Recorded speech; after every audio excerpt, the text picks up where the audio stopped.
Hi, welcome back guys. This is your friend, the What If guy, back with another fanfiction. This is the first part of What If Issei Had Internal Dimension System. Now before starting, please give this video a like and subscribe to the channel if you want more videos like this. Now let's get into the fanfic. Our story begins with a young boy walking through the forest near Ko City after finishing school. He looked troubled. Two classmates had used him as a scapegoat and left him roughed up by members of the kendo club, and he could not shake his wish to be cared for and accepted. He walked far to clear his head when a sudden sound made him look up and see a small asteroid hurtling toward him. Issei tried to run, but the object struck the ground nearby in a burst of energy that sent him tumbling several meters. He staggered to his feet and approached the impact site, where he found a strange device beginning to glow.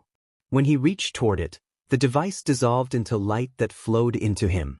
A fierce pain flared through his body, as if he were burning from within. Seconds later, a translucent screen materialized before him and a calm, mechanical voice informed him that he was now the host of an internal dimensional system. Issei reacted with disbelief.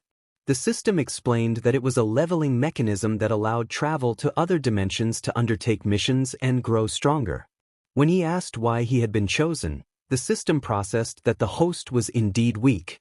It then revealed that another being resided within him, one of the heavenly dragons, the red dragon of domination Drake, sealed in the Longinus sacred gear, a force described as capable of destroying gods.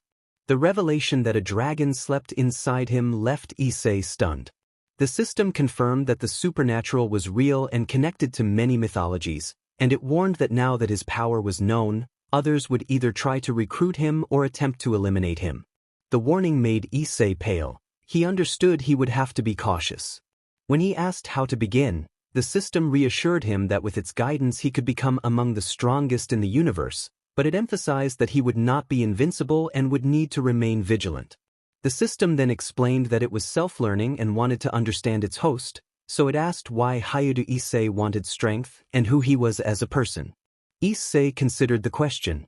He recalled a quiet, unremarkable life in which few had taken him seriously. He took a breath and decided that he wanted to know himself, to become strong enough to protect the people he cared about, and to be respected and surrounded by friends who truly cared for him. The system accepted his answer and noted that as he grew stronger, he would naturally draw more attention. With the dragon sealed inside him adding to his power, his rise would inevitably attract both allies and adversaries. It would be an understatement to say Issei was not smiling. He was determined. If that was what it took for his dream to come true, so be it. Issei wondered when they would begin. The system replied that he must first learn his stats. The system presented his profile. Name Issei Hayudo. Race 90% human, 10% dragon. Title Brazen Beast. Health 350 out of level 7. Charisma U. Dexterity D. Strength F. Intelligence B. Lucky. Under weapons, the system explained the boosted gear was present but unusable because the host was weak. The boosted gear was a mid-tier sacred gear that could boost the host every 10 seconds until the host could no longer take it. The host could transfer energy to others if needed. Balance Breaker would remove the 10-second gap and amplify the host's stats without limit, but the system warned not to push that. The locked abilities were listed next. Juggernaut Drive would use the host's life force to trigger a dangerous dragon transformation focused on overwhelming power and devastation. It was not to be used unless absolutely necessary. Penetrate was an ability that could pass through any defense. Crimson Flames was described as Drake's signature attack, an intense fire technique capable of overwhelming even the strongest opponents. Issei read the profile and, despite poor stats and a low level, found hope in the broken yet powerful sacred gear. A forbidding sensation flared at the mention of Juggernaut Drive, but it faded quickly. The system cautioned him again not to think about the drive. It was dangerous for his current condition. Issei agreed and asked what to do next, whether they would go to another world. The system said a tutorial and training were required first and refused to send him to his death. It insisted on preparing his host, so Issei had better get moving. Reluctantly, Issei agreed to open the starter pack. The system provided one healing potion, a set of clothes, beginner books on magic and martial arts, and $50. Issei compared it to a video game. The system said he could think of it like a game but reminded him the system was generous. Issei asked the system what to call it. The system said it had no name and would accept one if he wished. Issei named it Susan, and the system accepted the name. Susan explained that the books were samples that would imprint their contents into his mind, but they would not replace training entirely. Issei opened the books and felt a brief, stabbing pain in his head as the knowledge burned into him. The system announced skill learning complete and issued a training regimen: run 15 kilometers, 100 push-ups, 100 sit-ups, 100 squats, and practice the magic and martial arts he had just learned. Issei protested that it was too much for the first day, but the system replied that there were no shortcuts and told him to get moving. Time passed. Issei collapsed to the ground, panting. It had been a long time since he had done such intense exercise, and the new magic was taxing on his reserves, but it gradually became easier. The system congratulated him and reported that he had leveled up to level 10, raising his health from 350 to 500 and increasing his magic reserves. Susan warned that things would become easier but not effortless. Bosses and dangerous encounters awaited. Issei laughed softly and checked his home. He called out for his parents but received no answer. In the kitchen he found a note explaining they were on vacation for 3 months. The food in the fridge and money were left for him. Issei sighed, accepting that he would need to take care of things himself and grow stronger. He took a cold shower, ate, and fell asleep. Inside his mindscape, Issei first saw a white expanse that he could not place. He called out, and the white space shifted into a volcanic landscape with fire all around. A voice spoke, and a huge red dragon with green eyes revealed itself as the dragon inside him. Issei asked who the dragon was. The dragon identified himself as the dragon sealed within Issei and confirmed that the name Drake applied. Issei explained what had happened that day and described the system.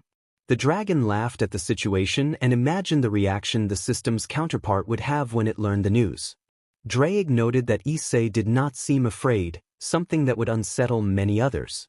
Issei replied that he had learned about Drake earlier that day. Drake asked for more details so he could be detected if needed. Issei explained the system and the new circumstances. Drake recounted his long history before being sealed and said that having the system was a great opportunity to get stronger faster. He warned that Issei had not unlocked all aspects of the gear or armor yet and that many dangerous creatures, including undead, could be encountered. He advised training his body before traveling to other dimensions. Issei acknowledged the risks but resolved that danger would not stop him. He declared his dream to build a life where he would be admired and surrounded by many close companions. Drake laughed and said there would never be a dull moment with him around, and he promised to stand by Issei's side. After Drake finished speaking, the mental space began to collapse. Drake told Issei that their time to meet in the real world had come, and then the space went dark. Issei opened his eyes to sunlight. His eyes stung, but he checked the system and saw the same task as yesterday waiting for him. The clock read 5 a.m., with 3 hours until school. He put on his sports clothes and trained for an hour, then returned home to shower and eat. He felt lighter, and his status showed he had leveled up by 1. He resolved that leveling up would be a hassle he had to accept. At school he met 2 friends and walked in as usual. The day felt different. Several classmates looked at him oddly. Issei asked the system about it. Susan explained that using the system and gaining levels caused his presence to change and that this sometimes drew unusual attention from others, though his old reputation remained to some degree. Issei acknowledged the information and thanked Susan, and Susan reminded him that assisting him was her function. Class proceeded normally, and Issei found himself unusually focused on the lessons. During break his 2 friends invited him to join them in a prank, but Issei declined. His refusal surprised everyone, and some classmates reacted with a mix of confusion and offense. Issei ate his lunch alone on the rooftop when the system activated with a new side mission. Susan notified him that he needed to defeat a stray demon within 24 hours. The reward would be 5 level gains. Failure meant death. Issei found the demand absurd, but Susan cautioned that, in their world, There could be times when taking a life was necessary for survival. Issei swallowed hard, accepted the reality, and steeled himself to grow stronger. He asked Susan about stray demons.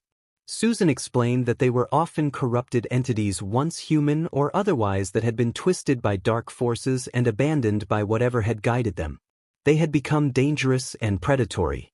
Susan completed a scan and reported multiple demons on school grounds, 2 ordinary ones and several corrupted types. Their locations included the student council room and an old building.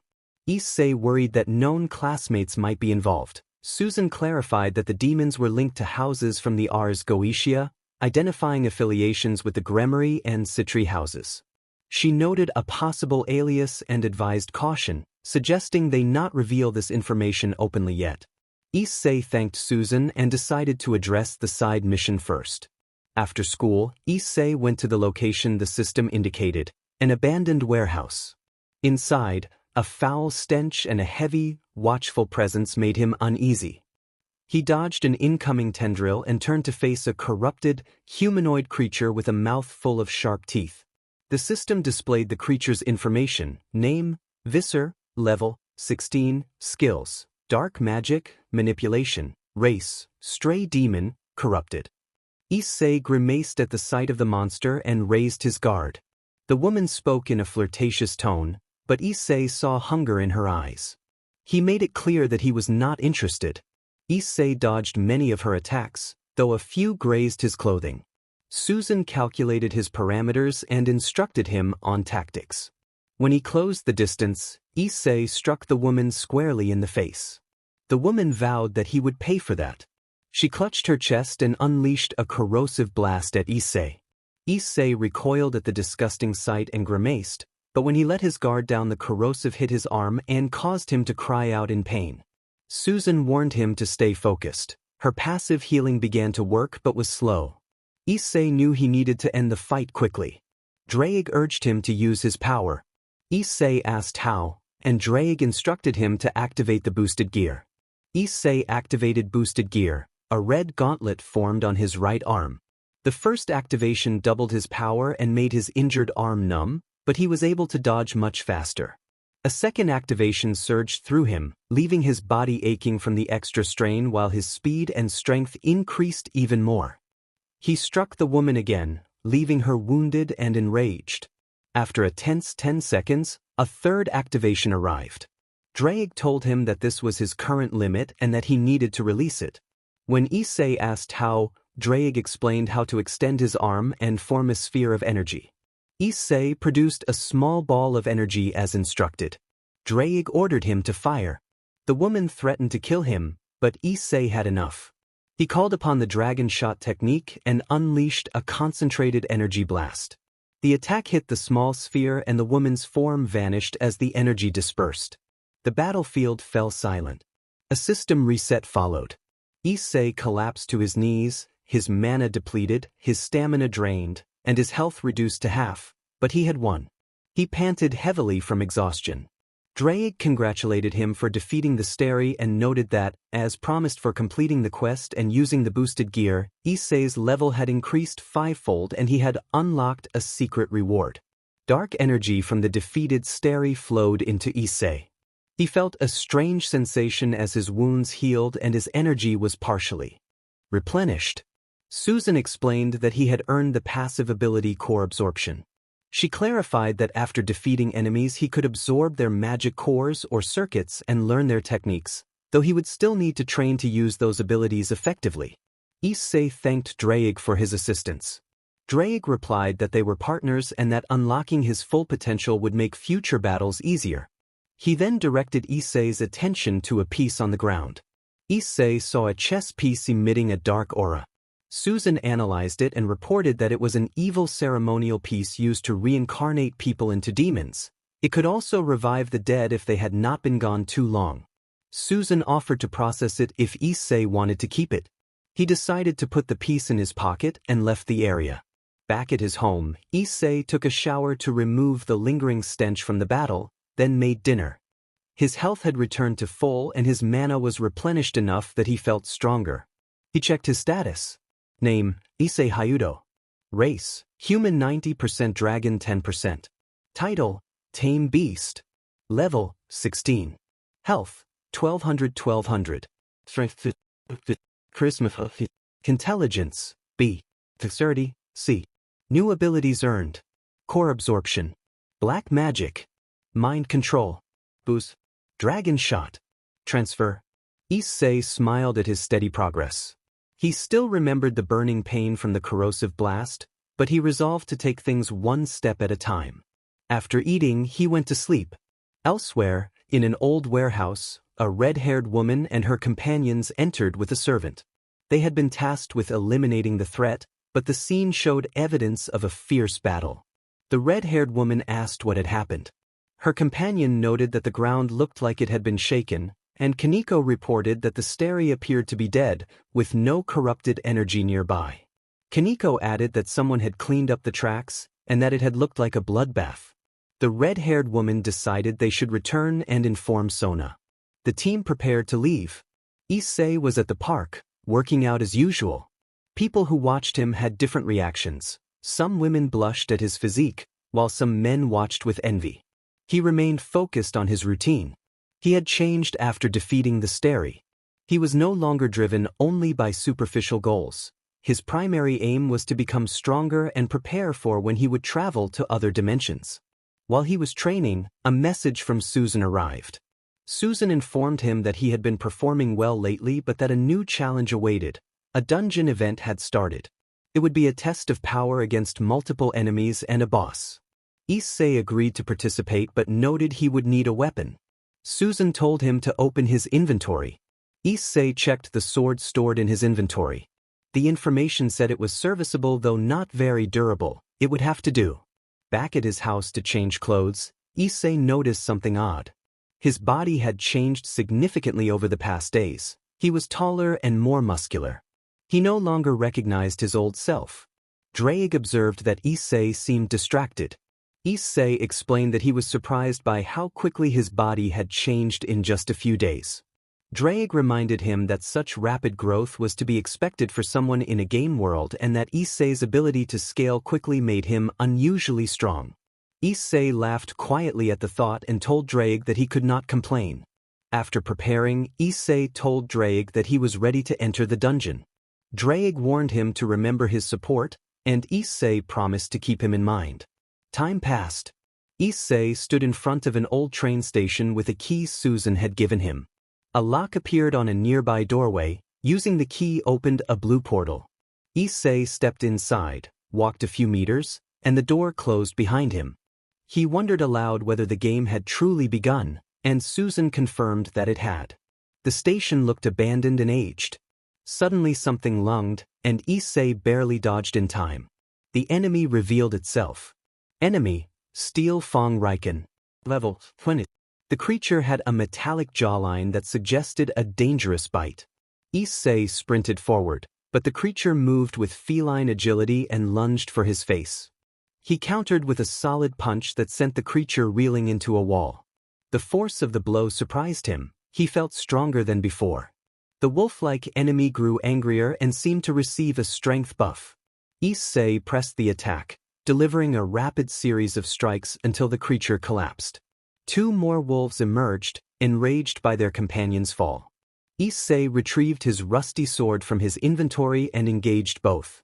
After a tense skirmish, he defeated the two packmates. He collected fangs from the fallen enemies and absorbed their energy to replenish his own, which caused him to level up. Issei accessed the store interface and asked Susan if he could buy anything, but Susan informed him that he needed to raise his level further before purchases were available. He sold the fangs instead. Moments later, a larger wave of wolves descended on him.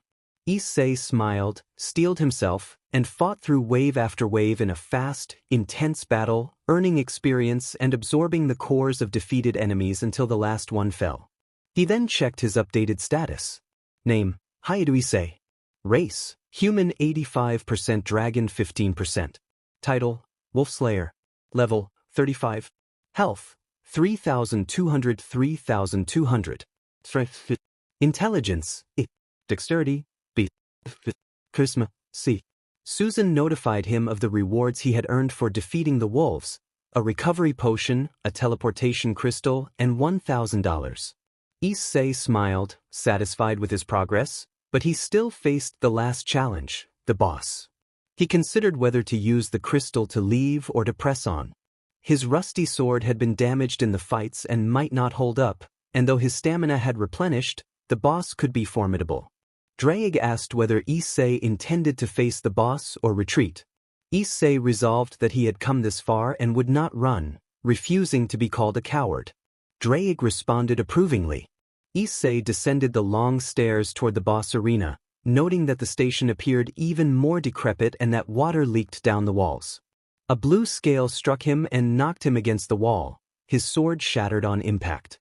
When he looked up, the boss emerged, and it was not the white creature he had hoped for but instead a large orange-scaled serpent. Enemy: Blue Venom-Fanged Casca. Level 45. Drake warned that this serpent was bloodthirsty and that it was time for Issei to use his best abilities. Issei called for a boost and braced himself. The snake lunged with surprising speed. Issei dodged and struck at the thick scales with the broken sword, feeling a burning sting in his hand from the contact but refusing to give up. The serpent attacked again and again, creating openings and trying to swallow him. One strike sent Issei into the water, and the serpent surged in after him, certain it had the advantage. Issei activated another boost and managed to get free, climbing out while the serpent watched hungrily. Anger flared in Issei. A dark aura began to gather around him and his eyes narrowed to sharp, green slits. The serpent recoiled at the sudden change in his presence. Issei called for a third boost and felt his power surge. He launched himself at the serpent with renewed speed. The serpent opened its mouth wide, expecting to finish him, but Issei unleashed a concentrated dragon shot into its maw. The attack struck true, forcing the serpent to stagger and howl in pain. Seizing the moment, Issei gripped the serpent's neck and applied overwhelming strength in a crushing hold. The pressure caused one of the serpent's scales to crack loudly, a decisive noise that echoed through the station. The serpent shuddered and collapsed. Its struggle ended.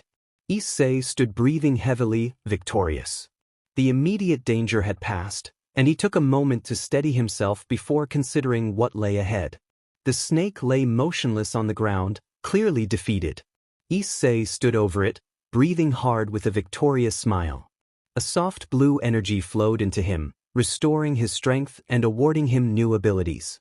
The system announced that he had earned Kasaka's Venom Fang, a dagger-ranked C item with a paralysis effect and a gradual life drain; Kasaka's Venom Gland, an A-ranked poison that amplified damage but weakened muscle temporarily, and a 10-fold level increase. Issei decided to hold the gland for later use and retrieved the dagger from his inventory, admiring its beautiful design. A glow surrounded him and a notification confirmed the boss had been defeated and the dungeon was collapsing. The station and surrounding area returned to normal.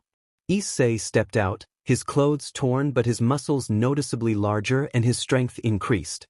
One companion praised the fight, saying it had gone even better than expected and that Issei had proven himself.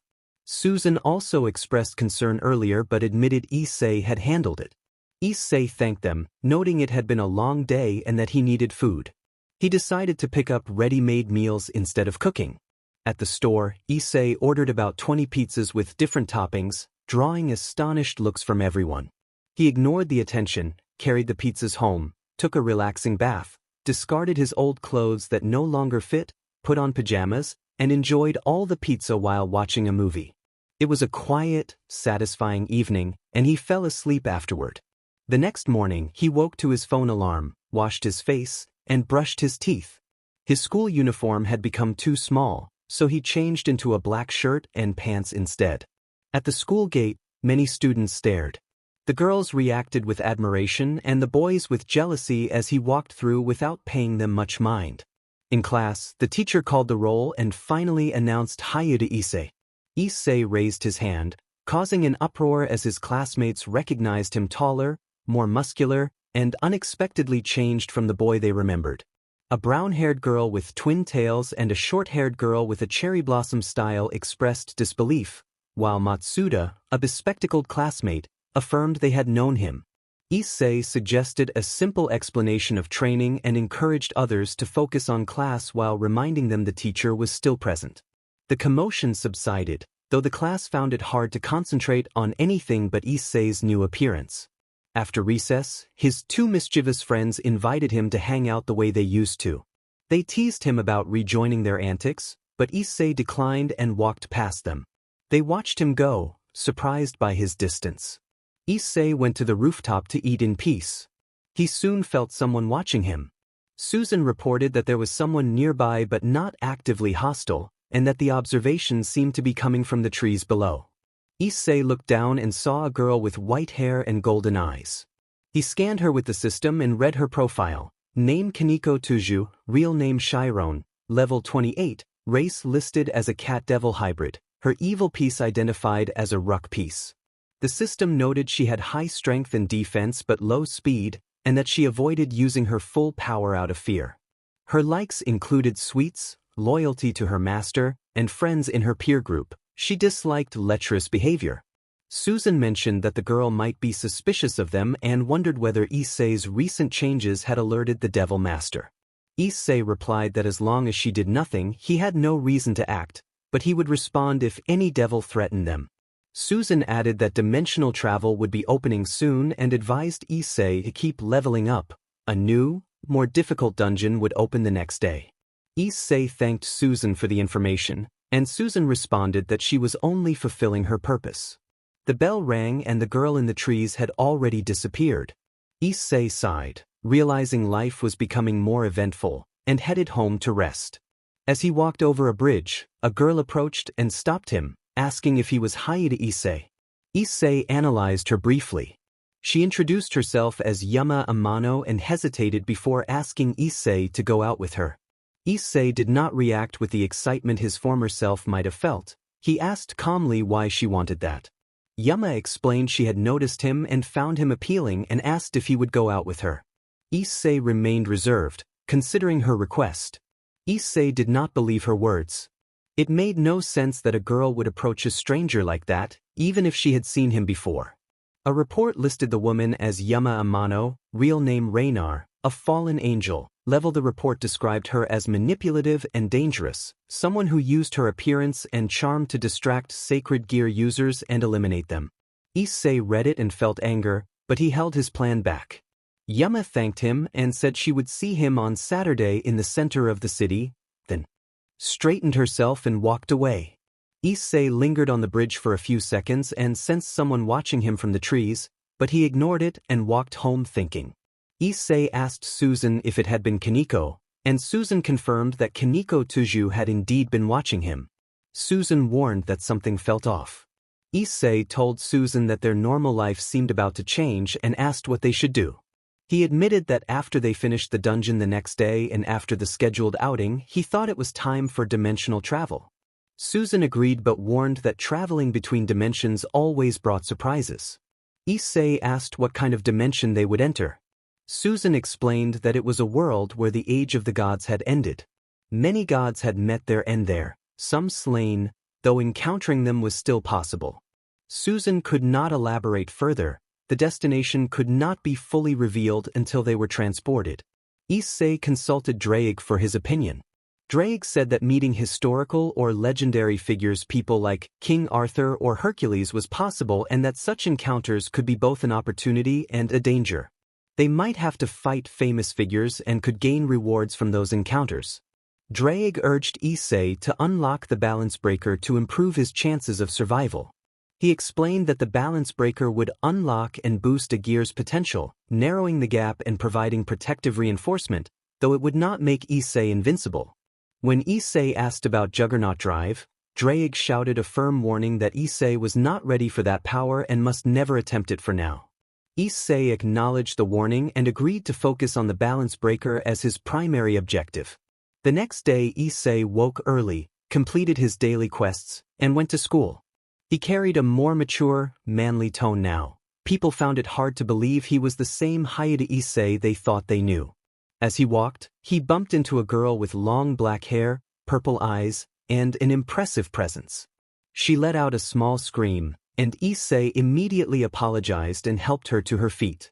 The girl was Akino Himejima. Issei introduced himself awkwardly, and Akino observed that he seemed different, that he had changed. The brief exchange went smoothly, and Issei continued on his way, curious. A status scan revealed Akino Himejima as a hybrid of fallen and human heritage, a Queen Peace user at level she enjoyed teasing others and had a complicated streak, taking a certain satisfaction from both giving and enduring pain. She also carried strained relations with her father and had complex family issues. Her power included an affinity for lightning, though she was selective about using it. Time passed. When the message arrived that it was time, a blue portal opened and closed behind Issei as he stepped through. He moved through the new world in the shadows, leaping from ledge to ledge. He noticed humans in the area and wondered how they had reached this place. Staying hidden, he relied on silent movement skills and watched as small, red insect-like creatures attacked a group up ahead. The group managed to fend them off. One young warrior in polished armor and a sword looked inexperienced but kept fighting. After passing many ledges and doors, the party reached a room filled with shimmering crystals. Issei, hidden in the darkness, felt a moment of awe at the room's beauty. Then he sensed something else above him and looked up. A huge spider hung from the ceiling. Issei thought about how their path had already been full of dangerous creatures, wolves, snakes, and now a spider. Susan warned him to keep quiet. Drake reminded him to stay calm and collected, noting that this was the boss they would be facing. Issei noticed a group of people talking nearby and sensed something off. He crept closer to eavesdrop and realized they had forgotten something. A boy with them protested, but the others ignored him and left him behind. Issei felt uneasy at their behavior. Suddenly an explosion shattered the quiet and the stealth approach was ruined. A spider had become active. The boy was on the ground, trembling, now facing a C-class monster. Issei stepped in front of him to protect him. The boy asked who he was. Issei summoned his dagger and told the boy that it was not the time for questions and ordered him to hide while he handled the monster. One of the hunters warned Issei that he could not take the creature alone because it was C rank. Issei registered the rank and understood that portals had classes and bosses with ranks, which made the situation clearer. The spider screamed in anger. A status report appeared on Issei's screen. The creature's name was Arachnid Bariura, level 60, rank C. It was a spider that used toxic venom and could shoot acid that melted and cracked hard surfaces. Issei drew a steady breath and charged. He stabbed at the creature with his dagger, but its shell was unusually thick. He dodged every crushing foot slam and agilely avoided sweeping attacks. The boy watching could hardly believe that someone his age was evading the monster with such ease. A nearby observer wondered if Issei might be a false ranker. Issei glanced at his display and saw his fatigue was frustrated by the creature's tough shell. He noted that he had just learned a new skill called dash. He positioned himself, summoned wind around his feet, and dashed across the ground to catch the spider off balance.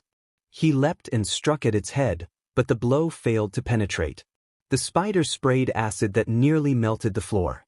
Issei's fatigue climbed to 45. He knew he had to finish this quickly. The spider attempted to crush him, but Issei vaulted high, planted his feet against the ceiling, activated dash, and drove his dagger into the spider's eye repeatedly. The dagger's effect triggered and the creature's health dropped rapidly. After several intense minutes, the spider collapsed, defeated. The boy stared in disbelief as the stranger had taken down a C-rank monster alone. Issei received monster loot, useful materials and crystals he could sell at the shop. The boy approached Issei with a wary, grateful smile and handed him water. Issei could see how terrified the boy was. After that, Issei sensed other presences and looked toward the wall. The same people who had sabotaged the entrance were there. Soon the group gathered and explained their plan. They were hunters who used other people as scapegoats before looting after a boss despawned. The leader tried to coerce the boy into killing Issei. The boy refused to move and instead raised his shield and sword, declaring that he would not betray the one who had saved him. The leader sneered that it would be the boy's grave. At that moment, a quest message appeared in Issei's vision. It demanded that he kill 6 people, threatening that his heart would stop if he did not comply. He was about to ask Susan what it meant when a blast hurled him toward a crystal and one of the men laughed maniacally. Injured and exhausted, Issei did not want to die. The system's objective pressed on him: survive by any means necessary. A dark resolve settled over him. His expression hardened and his movements grew cold and deliberate. When one of the hunters lunged, Issei responded with a single decisive strike that put the attacker down and ended the immediate threat. He fought relentlessly, incapacitating one opponent after another in fast, fluid motions until only the leader remained. The leader tried to kill Issei, boosting his power with magic, but the effort was futile. Issei moved with cold precision and disabled the leader's arm, leaving him helpless. The leader fell to his knees, begging for mercy, but Issei did not soften. He placed the dagger against the leader's throat and ended the man's life with a single decisive strike. There was no dramatic wailing, only the quiet collapse of a threat neutralized. The system registered the outcome. The quest was complete, 6 targets had been eliminated, and a prize noble phantasm Ro Ajax was awarded. Issei stood with the dagger in hand, the cave around him silent. For the first time, he had taken a human life in cold blood, not a monster or a supernatural creature. The defeated spider dissolved into energy that flowed into his body, unlocking new abilities he would understand later. A young man nearby sat stunned, frozen by what he had witnessed. Issei sighed, steadied himself, and hauled the boy to his feet. He dragged him toward the portal at the cave entrance. The boy said that he could walk, and Issei released his grip. Both stepped through the portal and emerged in a new city. Issei did not know exactly where he was, but the change of scenery did not trouble him. The young man introduced himself as Yujinho and thanked Issei for saving his life, addressing him as boss. Issei insisted that he not be called that and demanded to know who they were and why they had been there. Yu explained that they belonged to a secret hunter organization that recruited people who had undergone an awakening, individuals with special abilities. Hunters were tasked with slaying monsters and exploring dungeons to recover valuable materials, elixirs, and other resources. Issei listened, surprised to learn that others performed similar work, though their methods and systems differed from his own. Issei asked where they were. Yu identified the location as the Korean peninsula. Issei accepted that he was no longer in Japan and did not object. Yu told Issei that death was an accepted risk in their line of work and that their organization understood the dangers. He admitted that, because Issei was unknown to them and lacked a recorded background, the organization might question him. Yu offered 2 options. He could register Issei as a new hunter at an E rank, which you could arrange quickly, or Issei could join Yu's team. Issei considered his options and asked his inner voices for counsel. Drake replied that the decision was Issei's to make and that he would support whatever choice Issei took.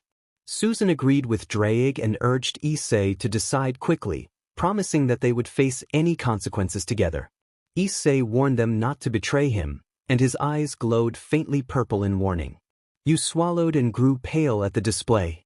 Yu promised to keep Issei's secret and begged him not to tell anyone. Issei handed Yu his number and then moved on his way. Issei asked Susan what the system had meant when it warned that his heart would stop if he had not killed those targets.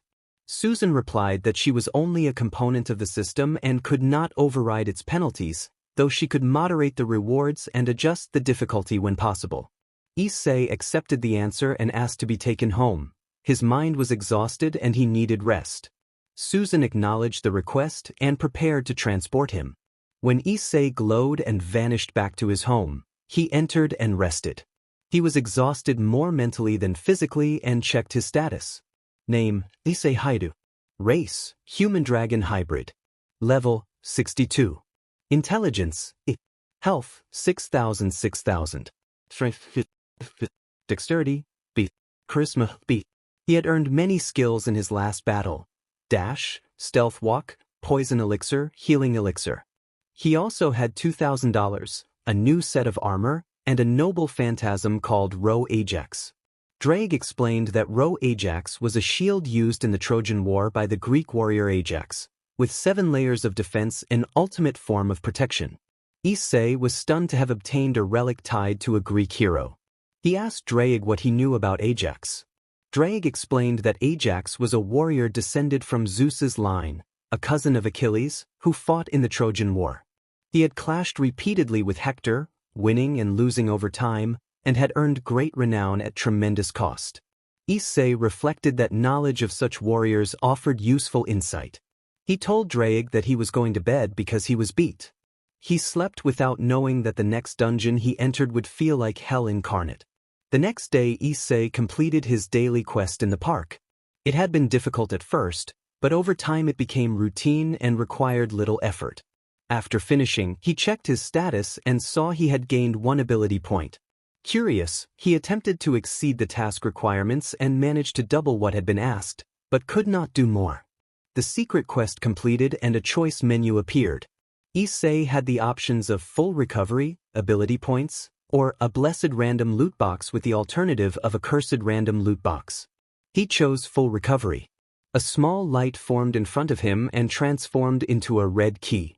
The item was labeled Demon Castle Key, S rank. It was a key to enter a dungeon that could be used from any location. The description revealed something remarkable. In the Demon King's castle, one could obtain the ingredients for the elixir of life, a powerful magic that cured all illnesses. Issei was amazed. Even if he himself could not be easily harmed by disease, the elixir would be useful for others he cared about. Drake asked what Issei was thinking. Issei replied that it might be time to test their strength, since threats would no longer be only monsters but also humans and hunters. Drake agreed, and they activated the key together. A gate opened and Issei stepped into a place of roaring fire. Drake remarked with disdain that they had arrived in the underworld, Hades' realm. Issei worried aloud that a god might sense them. He did not think he could face a god at his current level. A sudden, enormous roar echoed through the landscape. Issei looked up to see a 3-headed dog perched on a nearby structure. Drake identified it as Cerberus. Cerberus. Race, Dog of Hell. Level, 80. The two stared at each other, and the beast struck first. Issei used sidestep to narrowly evade the dog's claws, then dashed forward and attacked with his dagger, trying to damage the creature. His strikes landed but barely affected Cerberus, whose hide proved extremely tough. Drake warned that Cerberus was loyal to Hades and had always been a difficult opponent, refusing to back down even at great cost. As Drake spoke, the dog sniffed and detected them. It struck the spot where Issei had hidden, forcing him out into the open. The dog's attack injured Issei's hand and caused him intense pain. He screamed in agony, used a healing elixir, and felt his hand and health recover. Issei acknowledged that Drake had been right about the creature's strength. Drake said it was time to escalate their response. The rules of the duel demanded it. Before they could continue, a huge red glow surrounded the battlefield as Drake activated his balance breaker. The power of the Welsh dragon surged, boosting Issei's gear and scale mail. Issei moved like a blur through the ruined courtyard, dagger flashing as he focused on the beast's central head. He landed a series of precise strikes that forced the creature back. The monster fought savagely, its claws scarring Issei's armor, but he remained relentless. In a fierce, cinematic exchange, he finally felled the beast. It collapsed and the mission was declared complete. Issei absorbed the creature's magic core, and his wounds closed as his health returned. A notification chimed to indicate he had earned a reward.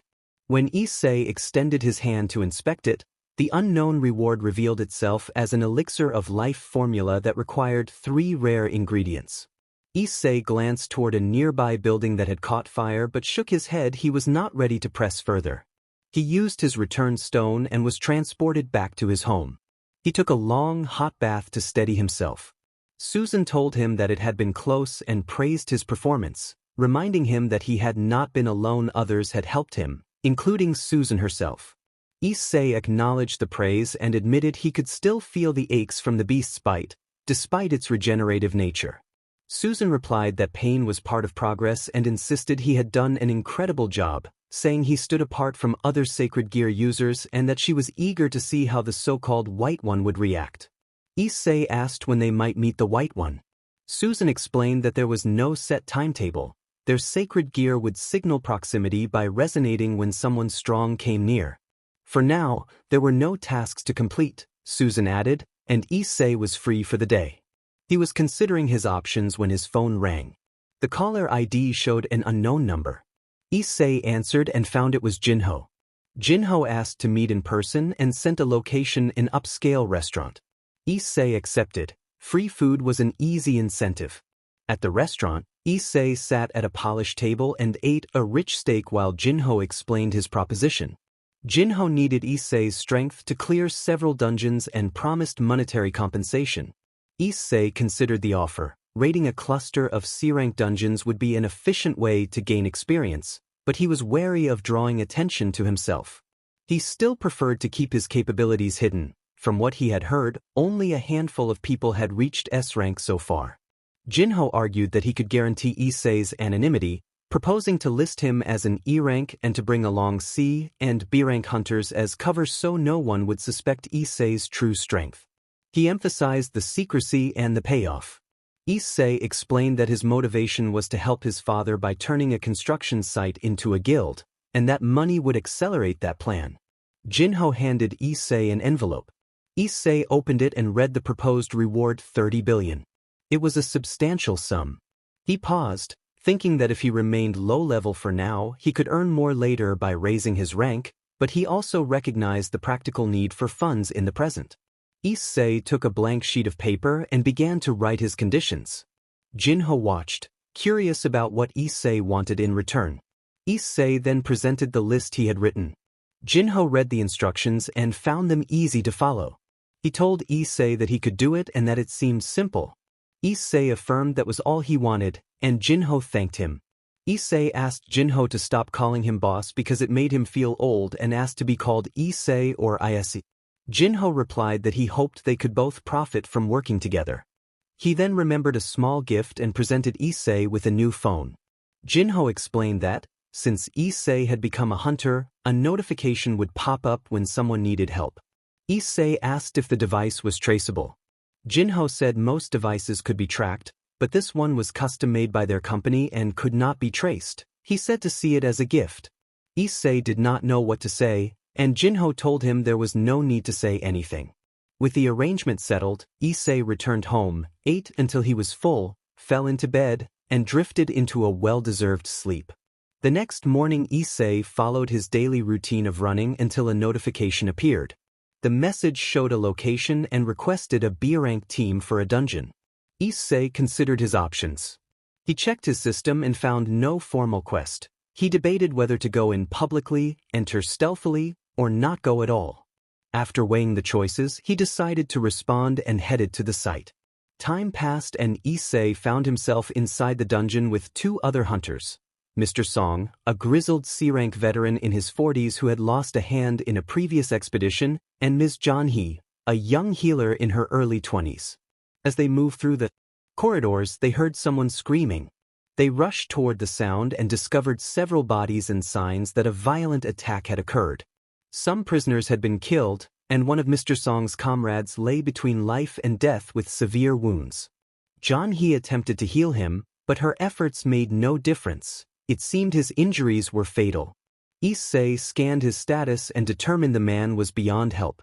A sudden, sharp sound warned them of incoming danger, and Issei barely managed to deflect a blade. A figure with purple hair and a crazed smile stepped into view. The newcomer announced himself as an assassin hired to kill, and it became clear he took pleasure in killing humans more than fighting monsters. Issei felt disgusted by him. Mr. Song immediately moved to intervene and signaled Issei to stand down a little. He wanted to handle the attacker but told Issei he would interfere if anything went wrong. Janhee focused her magic to boost Mr. Song's strength and to keep him patched up, but the assassin's speed and acrobatics were overwhelming. He struck at Mr. Song's torso and other parts of his body, and Janhee's magic began to wane. When the attacker prepared to throw a dagger at her, Issei stepped in. Issei confronted the assassin, thinking about the lives the man had taken. The assassin taunted him, insisting that killing the attackers would not change anything and that Issei would die like the others.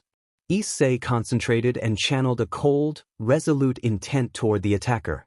The assassin tried to meet that gaze, and for a moment there was a tense silence, as if two forces measured each other. Issei then used a precise strike and drove his dagger into the attacker. A hidden poison the assassin carried began to take effect, and the attacker, stunned, warned Issei that the cycle of killing would never end and that Issei's own actions would lead him to become like the assassin. Everyone present reacted with shock. The assassin's eyes reddened briefly and he collapsed, motionless. Issei told Mr. Song and John He to leave the area immediately and wait for backup. It was too dangerous to stay.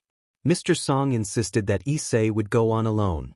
Issei reassured him that it would not take long and entered deeper into the dungeon, his expression grim and determined. Some time later, Issei emerged from the dungeon.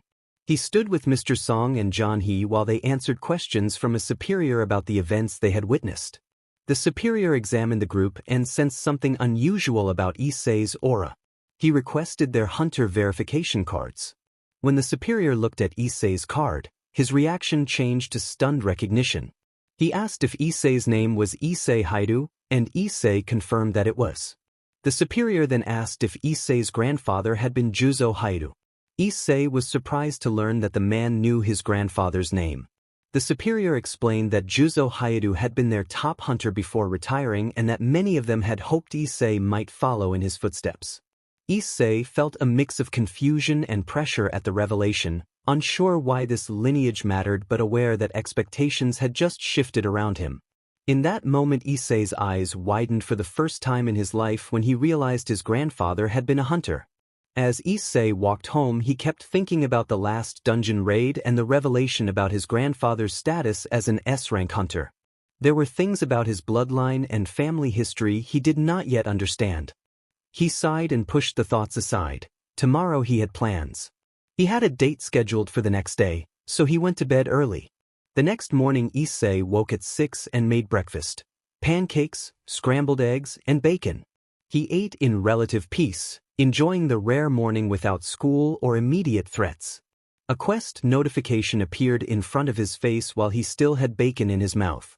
Issei remarked that the timing was inconvenient. The quest system responded that quests could arrive unexpectedly. He decided to finish eating before heading out.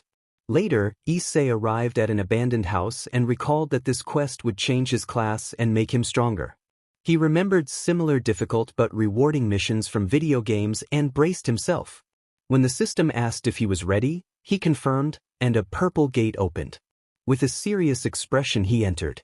Issei opened his eyes to find himself in a vast hallway lit by torches, like a castle corridor. He heard a metallic clicking and saw a knight approach with a sword.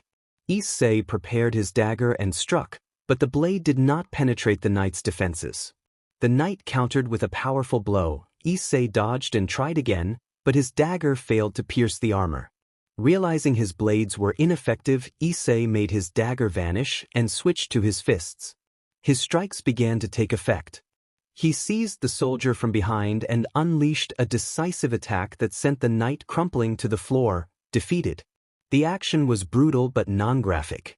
Another click announced more foes. Issei turned and met the approaching soldiers with a determined look. The dungeon was now underway. Issei fought through waves of knights, archers, and assassins. He grew increasingly fatigued until he sensed something hidden and stabbed at it, revealing a mage concealed by a stealth spell. He scolded himself for letting his guard down. The encounter tested his speed, endurance, and resilience. He dodged light spells and frustrating attacks, thinking that mages required careful attention to blind spots if he wanted to avoid being overwhelmed. He deliberately avoided wasting powerful skills and prepared to finish fights with precise strikes. After some time, Issei drank water, and with the soldiers defeated, his fatigue reset and his MP and other attributes were restored. He also leveled up. The system awarded him several armor plates, which he equipped. They were invisible and did not impede his movement, a useful improvement.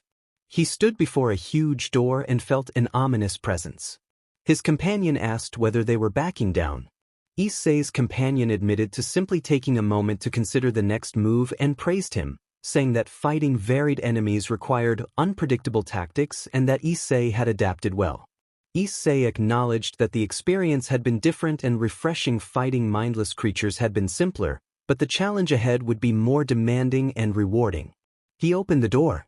A gust of wind washed over him, and though he felt unease, he refused to give up. He identified himself as the Red Dragon Emperor and resolved to push forward. The door closed behind him, and torches lit by an unseen force revealed a vast chamber with a throne at the far end. A knight in red armor, radiating an aura of authority and aggression, marched toward him. The system displayed the opponent's info in red. The knight was Igris the Bloodred, level 140, a loyal knight of the Shadow Monarch. Issei swallowed. Igris's level far surpassed his own, but curiosity about the Shadow Monarch would have to wait. Igris charged instantly, and Issei barely moved in time to dodge as the knight shattered a pillar with one swing. Issei noted how close that had been, and Igris pressed the attack relentlessly, landing a strike that sent Issei flying into a wall. Issei struggled to rise while Igris's sword cleaved through the stone where he had been standing. He thought that the knight could easily overwhelm him if he let his guard drop. His partner warned that this knight was no ordinary opponent and that he needed to be ready for anything. Issei steadied himself and rose, recognizing that Igris watched him with a mocking gaze that suggested interest rather than contempt. Issei increased his mobility and attempted a flurry of slashes. Igris dodged with practiced ease. When Issei pushed his speed higher, the blows landed but found the armor too sturdy to break. Issei noted the toughness of the metal and prepared for the next exchange. Igris raised his sword to cleave Issei in two, but Issei drew his dagger and met the blow. Metal clashed as neither combatant would yield. Igris struck again, sending Issei skidding several meters across the chamber. Issei returned his dagger and cracked his knuckles. Igris recognized the change in tempo and discarded his swords, preparing for a more personal fight. He noted that the duel would not be easy and decided to go the old-fashioned way. In an instant, Igris vanished and reappeared in front of Issei, surprising him with a sudden punch to the stomach. He grabbed Issei's face and flung him into the nearest wall, then pressed the attack with a rapid sprint. Issei raised his arms to parry. Igris's blows came fast, 1, 2, 3, until a final strike sent Issei crashing to the opposite side of the room. Issei tried to counter, but Igris seemed to dodge effortlessly. He struck Issei into the air and slammed him to the ground, hurling him against a pillar like a rag doll. Smoke and dust filled the hall. As the haze thinned, Issei rose quickly and accelerated his movements. He would not let the knight mock him. Issei's strikes grew harder and more precise. One powerful kick forced Igris several meters back. Fueled by anger, Issei followed up with a solid blow to Igris's jaw that rocked the knight. Igris flushed with fury and abandoned restraint. He began to punish Issei relentlessly, giving him no time to breathe. Igris seized Issei by the head, slammed him along the wall, and threw him to the far side of the chamber. Issei collapsed onto the throne, every bone aching. His fatigue hovered near collapse and his health was in a dangerous state. Drake's voice urged him to use Balance Breaker and a healing potion, but Issei did not respond. Igris walked slowly toward the fallen fighter. He raised his hand and the sword levitated into his grasp. The knight lifted his blade and stared as Issei struggled to draw breath. Drake shouted for Issei to move a few inches to safety, for the blade hovered close to Issei's head. At that moment, Issei reached up and grabbed the sword. Issei declared that he was not done. He summoned his dagger and struck at Igris's face, then used a dash skill to hurl the knight into the wall. He followed with a flurry of focused, punishing blows. Igris attempted to clutch the dagger, but Issei redoubled his efforts and landed a decisive strike that felled the knight without graphic injury. Issei lost himself in a blind, frantic assault, delivering relentless hits until Drake's voice cut through the haze. Drake ordered him to stop, insisting the opponent had been finished and Issei had done enough. Issei came out of the frenzy and found Igris motionless on the floor. He withdrew his dagger and sank to the ground, exhausted. Issei's passive ability then activated. It absorbed Igris's magic core, restoring his strength and triggering a level up. 4 rewards materialized. A helmet that Issei equipped immediately, granting a significant boost, a pouch containing 10,000 gold, a ruined stone that might teach a skill if repaired, and an unfinished return stone that could not yet be placed in his inventory. The incompletion implied something important remained unresolved, even though the boss had been defeated. Issei turned and watched portals open across the chamber. Soldiers poured through. He could handle a few, but there were too many at once. Time passed. Issei fought on, slashing through soldiers left and right. He defeated many, yet more kept coming. He glanced at the timer. Only 30 minutes had passed. He had taken unexpected damage and now teetered between life and death. His body felt like it was falling apart when a notification arrived. He had not completed his daily activity. The countdown began 5, 4, 3, 2, 1 then. Issei disappeared and reappeared in the penalty zone. He stood there with a wound at his temple and tried to steady himself after coughing from the injury. Issei complained that the soldiers were a pain. Drake remarked that Issei could have used his balance breaker but chose the hard way.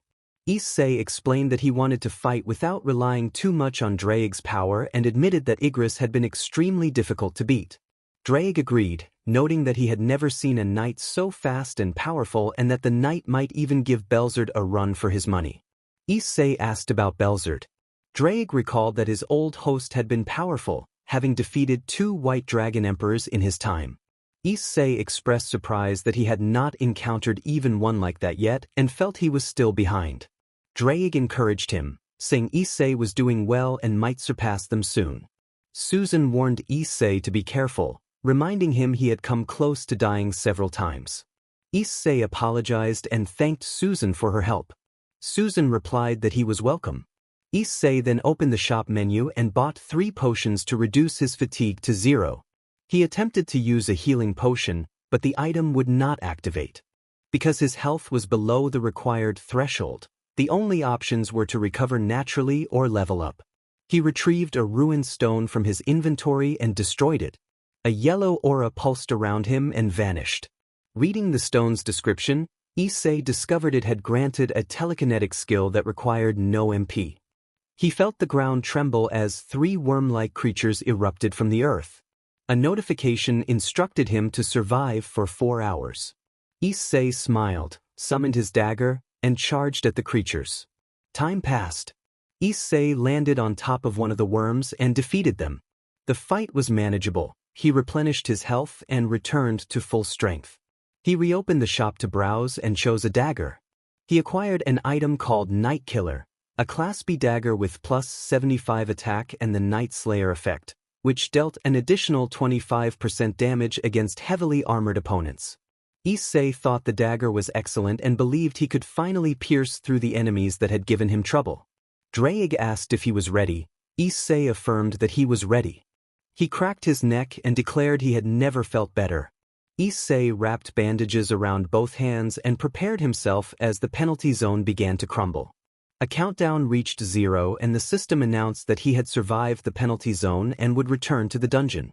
Issei disappeared and reappeared in the dungeon. The knights noticed his return.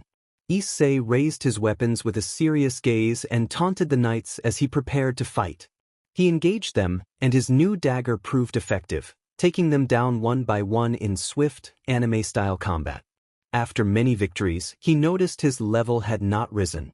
He realized the mages standing back were summoning new waves through portals. Understanding what he needed to do, Issei sprinted toward the mages and disrupted their rituals, cutting off the source of reinforcements. Some knights fell as collateral in the rush of battle, but Issei leapt and struck at every mage he could find, eliminating them one after another. When 3 mages managed to summon a massive knight, its scale was intimidating, but Issei did not waver. He charged past attempts to stop him, neutralized the mages, and blocked a heavy punch from the giant knight. Using his strength and skill, he delivered a decisive strike that defeated the giant in a dramatic, non-graphic finish. The mission was over. Susan informed Issei that he had finished the quest and that she would analyze his class. Issei stood and waited as a long block of text appeared on the screen. The analysis completed. The system described that when the player walked the path of battle, they would always be accompanied by an omen of death. Wherever the player went, the trail would be marked by the fallen and the echoes of past violence. Issei said he did not understand the meaning of that, but he continued reading. The next passage explained that the player would crave great power and could become consumed by their own strength, and that in that thirst for power they could call forth spirits roaming the valley of death. These spirits, known as the Shadow Army, would follow the player's orders and clear the way for them. Issei protested that a shadow army sounded more like necromancy than his previous expectations of being an assassin or brawler. Susan confirmed that this would become his new job. Issei hesitated, arguing it did not make sense, but Susan said he could decline the change. Drake commented that necromancy was a morally dubious tactic but noted it could function as backup when one fought alone, and suggested that controlling ethereal forms rather than reanimating bodies might be what the system intended. Issei decided that he did not want to fight alone anymore and accepted the class change. Upon acceptance, a dark aura surrounded Issei. He felt a deep shift within him, a new sensation that settled into his being, soothing and strangely familiar.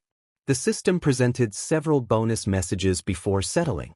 Issei looked at the screen and saw that his job had changed from necromancer to shadow monarch. He wondered if his stats had improved as a result. At that moment, he felt the pain of the fallen knight's lingering souls. A notification labeled Shadow Extraction appeared. Issei read its description and understood it. A second screen appeared, requesting a command word. He thought for a moment until inspiration struck, then fixed the screen with his blue gaze and spoke the command word arise. When Issei spoke the command, the knights awakened. Their shadows slipped forward and formed bodies that stood before him as soldiers. Issei noted the shadow storage could hold them, though it drew on his mana. Nothing was perfect, but it was usable. Then he saw the fallen Igris and a plan took shape. Igris was not an ordinary soldier and needed space of his own, so Issei released 11 shadow soldiers to make room. Issei attempted to extract Igris, but the technique failed. He reminded himself that extraction had a chance to fail and adjusted his approach. He tried again and failed a second time. With only one chance left, he closed his eyes and searched for a way to reach Igris, unwilling to abandon a loyal knight. Issei called to Igris, offering him a place at his side and invoking the ancient words to wake him. The final attempt succeeded. Igris rose from death in a new shadowy form and knelt before Issei. The other soldiers followed their example. Issei smiled at the sight. It had worked, and now he had new members, an expanded, loyal family. Time passed. After a long, bloody campaign, Issei returned home to wash away the grime of battle. The shower was soothing, but he felt as if he had forgotten something until his servant Susan reminded him that he had a date he had almost missed. Issei checked the time and realized he had 2 hours before the appointment. He dressed carefully and steeled himself, knowing the fallen would be confronted today. Later, Issei waited at the meeting place for Yuma, also known as Rainer. When she approached, she wore her date clothes and offered a sweet smile that Issei found hard to trust. He thought she looked beautiful and felt awkwardly bashful. She returned the compliment and blushed. They began their date. Issei maintained a practiced air of naivety, blushing, fumbling, acting like the fool he had once been. Yuma seemed to believe he was unchanged. What she did not know was that Issei was holding his darker urges in check, and his shadows tightened at his command. Partway through, Yuma excused herself to the restroom. As Issei sipped his coffee, a young woman appeared and handed him a slip of paper marked with a sigil and the promise that wishes would be granted. Concerned, Issei asked Susan to analyze it. Susan reported that the paper was a summoning talisman bearing the signature of the Gremory household. The devils clearly knew he was here with a fallen. Issei understood the tactic. The devils used those marks to force reincarnation near death without consent. He tore the talisman in two, refusing to be manipulated. Susan warned that the devils were watching and that Issei needed to be careful, but Issei was not one to be controlled. By the time Yuma returned from the restroom, the paper was gone. They continued their outing and went to the park, where the benches were empty and the afternoon felt quiet. Yuma asked Issei for a favor to celebrate their time together. His expression shifted. He grew cold and serious. Yuma was taken aback by the sudden change, but she did not perceive the danger. Issei confronted her. He asked whether she would truly be willing to die for him, then used a subtle power to immobilize nearby weaker beings so they could not interfere. He accused Yuma of being a fallen angel and of repeatedly taking lives in the same pattern, targeting sacred gear users and innocent people alike. The accusations stunned her, her face went pale and she struggled to respond, but Issei released the pressure before she lost consciousness. When she tried to flee, Issei called forth his shadow soldiers. They surrounded the clearing and moved in to subdue her. She attempted to defend herself, but the soldiers were relentless in their duty. One of them struck her arm, causing her to cry out in pain. She reacted instinctively and used a ring on her finger to mend the wound, which proved she possessed an unexpected means of recovery. Issei ordered his soldiers to hold her while he demanded to know where she had obtained that power. He also revealed that he knew her true name, Rainer, and watched as shock registered on her face at being unmasked. Rainer remained silent. Issei activated analysis on the rings. The analysis completed and reported that the sacred gear was Twilight Healing, a divine healing gear said to be blessed by God and capable of healing anyone. The data indicated it had been extracted from its last known holder, Asia Argento, and that extraction had killed the previous host. Issei read the result and felt rage boil up. He struck Rainer repeatedly while a shadow soldier held her. Her features twisted and became unrecognizable under the strain of the magic. He accused her of killing the innocent girl and moved on in fury. He wounded Rainer with a dagger and inflicted a spreading poison. She coughed and reeled, and when she tried to use her power he struck her hands, forcing a sharp cry from her. He refused to allow her to heal. Issei ordered the knights to release her, and they obeyed. For the crimes she had committed and for the lives taken, Issei declared that she would pay. Rainer sagged to the ground, the poison overwhelming her until she fell silent and died. As she died, a shadow peeled away from her body and took on a humanoid form resembling her. The shadow bowed its head at Issei's command and pledged service. A notification recognized the new shadow soldier and assigned it a name. Issei decided to call it Umbra. Another system notification announced that the secret quest was complete.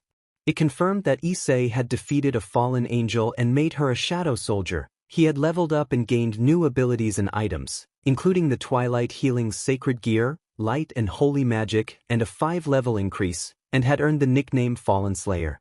A new quest appeared, tasking him with defeating the remaining fallen in the old church and the exorcist there. The quest required eliminating 24 enemies. The progress read 0 out of 24. The system warned that completing the quest would yield great rewards and failing it would leave a stain on his record. Issei read the warning, did not fully understand what a stain meant, but accepted the quest. Time passed. Issei left the church and left the dead behind. He used Rainer against her own colleagues, and watching their shock disturbed him but satisfied a grim purpose he could not deny. When he held the girl from whom the sacred gear had been taken, he decided not to turn her into another shadow soldier. He buried her with a quiet prayer asking the gods to forgive her and let her rest. Then he returned home to take a break. In the occult research club, Rias found herself in a dilemma. A paper she had relied on had been destroyed, and when she went to the park where it had been she felt a forbidding presence. A contract to deal with activity at the old church drew her and her peerage there, and what they found shocked them. Bodies lay scattered and blood had been shed across the floor. Kaneko, sensitive to violent auras, was overwhelmed and became ill from the atmosphere. The peerage pushed deeper and found a hidden door. Inside a small chamber, for Fallen had been killed in a brutal way, and a message scrawled on the wall warned, "You're next, devils." The words sent a chill through each member of the peerage. Rias felt fury and dread. She decided the place could not be left as evidence of what had happened and arranged to destroy it. After the massacre, the club members were haunted by the question of who could have done such a thing and why. The scale of the killings threatened to spark a wider conflict. Rias considered suspects and found no clear answers, but one person nagged at her thoughts, Issei. She had not seen his body after the events at the church, and her seal had been destroyed. The familiar paper she had relied on had not been used, and that omission raised suspicions she could not easily dismiss. She knew Issei as a normal human with a perverted streak, not as someone who would carry out a massacre, but his recent changes, growing taller and appearing more composed, seemed too sudden to ignore. Aquino entered and called Rias's name, receiving no response at first. When Rias finally looked up, Aquino asked what was wrong and why Rias seemed so distracted. Rias explained her concerns about the day's events and her unease regarding Issei's absence and the destroyed seal. Aquino suggested a possibility that Rias had not considered. Perhaps Issei had been killed and his memories erased, or perhaps someone else was framing.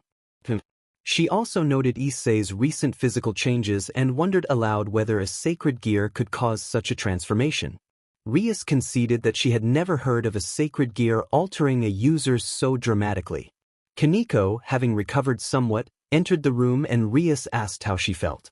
Kaneko said she was better and then hesitated before speaking further. Rias pressed her, and Kaneko admitted that she might know who had done it. Both Rias and Aquino were taken aback by Kaneko's words. Rias asked who Kaneko meant and whether she was sure. Kaneko replied that she was not completely sure, but the scent she smelled felt familiar and reminded her of Issei. Rias and Aquino exchanged surprised looks. If Kaneko recognized Issei's scent, that could complicate things. Aquino asked why she was not certain.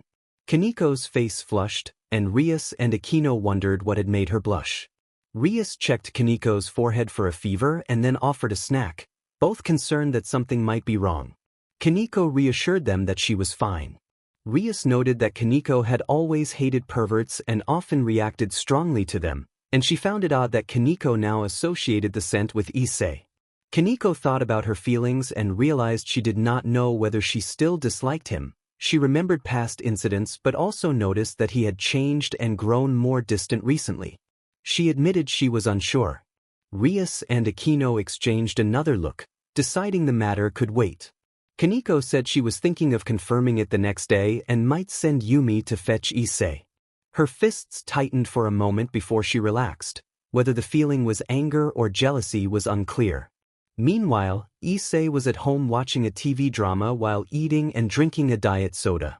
He realized he had not checked his stats in a while, so he summoned the system and heard a sound coming from it.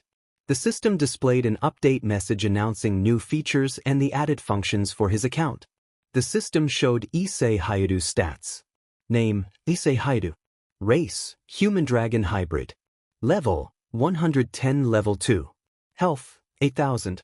Strength, Agility, Intelligence, Dexterity, Charisma, Rewards gained. Holy and Light Magic. Shadow Army. Shadow Extraction. Ruler Authority. Shadow Storage. Twilight Healing. Issei felt like he might have a heart attack seeing every stat marked E, until Susan's voice explained the situation. Susan told him that his marks were E because he had exceeded the usual limits and broken through to a new tier. The level 2 mark beside his level showed the first limit he had shattered. Susan compared him to a level 1 fighter with S marks in every stat and pointed out that his level 2 E status could eclipse such a fighter in many ways. Susan clarified that he could be thought of as equivalent to an S+ in capability despite the E marks, and that as he grew stronger he would break more limitations. Issei acknowledged the explanation and then asked about the new update. Susan explained that the system had upgraded to version 2. In this version he would be able to see how people felt about him, whether they liked, loved, hated, or were neutral toward him, and view those feelings as percentages. The higher the percentage, the stronger the sentiment. As a convenience feature, the system would also notify him when a girl might become part of his close circle, taking his stated preferences as a primary focus for potential future relationships. Susan added that every choice would remain his, and that actions and words would shape the fate he chose.